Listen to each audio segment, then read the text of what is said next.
So usually if I'm at the park with Noah, or if I'm somewhere in public with Noah, and people will look at him and say he's a beautiful child, and they'll try to say hello to him, but he won't respond because he's on the spectrum and he's nonverbal. Hi. And they'll say, well, don't worry about it. He'll outgrow it.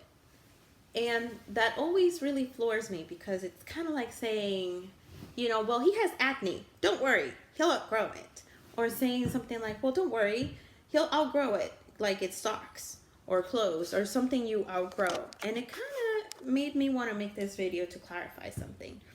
People who have autism don't outgrow their autism. People who have autism learn through a lot of struggle and a lot of therapy, whether it's it's speech therapy, occupational therapy, whether it's different, I think it's called ABA therapy, or there's therapy that has to do with horses. There's therapy that has to do with swimming. There's therapy that has to do with music therapy. I mean, these people go through a great length to be able to somehow grow, and as they grow, be able to cope and coexist in this society. It's not that they outgrow their autism. They're still very much autistic, because they can't, it's not something that they outgrow. They learn how to cope in this society somewhat. So whenever you see a person who's an adult, and this person is able to have a normal life, and we've all seen them. We've seen lawyers, and we've seen doctors who have autism. We've seen artists who have autism, and they lead normal lives. They're married, they have children or whatever. It's not that they outgrew their autism. It's that they had, since very little, since they were young, a great support system that would not give up, that would literally leave no stone unturned for them to get better and to eventually become more independent and be able to deal better with a society that is clearly a society that is not designed for them. You think about like people back in the 60s, 50s, and even before that, what they would do with people with autism or any other type of neurological disorder or neurological issue. It was, they were taken to an institution and locked away pretty much, because their families didn't know how to cope. But now that has definitely changed, and what we know about it is definitely a lot more than what we knew about it back then. And a lot more children are getting diagnosed with it too. So there's somewhat of an awareness now of autism. But every time you say that someone outgrew their autism, is literally what you're literally doing is you're saying that this was something simply done, and it's not really paying into taking into consideration the fact that this person had a family that wouldn't quit, a mom that literally would leave no stone unturned for their child. A lot of things that had to be done by trial and error,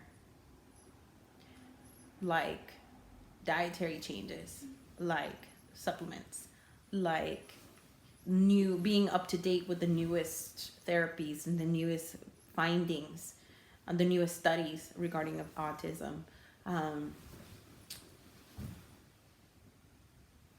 Literally living no stone unturned, trying to get your child the best that he can possibly get, so that he can be able to be more independent later on in the future, lead a somewhat normal life, and be able to, most definitely, this is like a huge thing, be able to defend themselves when you are not there. That fear of, I don't know how someone's going to treat him at school. I don't know if someone's going to want to take advantage of him. I don't know if they're going to treat him or bully him or something like that. It's a huge fear. So essentially everything that we do as parents and as part of a support system for an autistic child is meant to prepare that child and to be able to make him better defend themselves, make them better be able to better defend themselves. So when you just say, well, this person outgrew it, it just kind of really belittles all that struggle. Also, my son is who he is. He's unique. this autism is part of him. So he is who he is because of it as well. And I don't necessarily want to get rid of that. I just want to be able to make him better equipped for the future. That's pretty much it. I'm not trying to beat it out of him or anything like that, you know. So anyway, that is my 2 cents regarding that. Probably not something you should say when you meet a parent that has an autistic child. Well, they'll outgrow it, you know. Or another one is, well, at least he doesn't look autistic. Which kind of, I'm not sure what an autistic child is supposed to look like. So I'm not exactly sure what you're trying to, convey with that. But there is no two children who are autistic that are alike. You meet one autistic child and you literally meet one autistic child. Each child is different and their challenges are different, which is why it's in a spectrum. So, not sure, but yeah, children don't look autistic. But anyways, in any case, this is my child.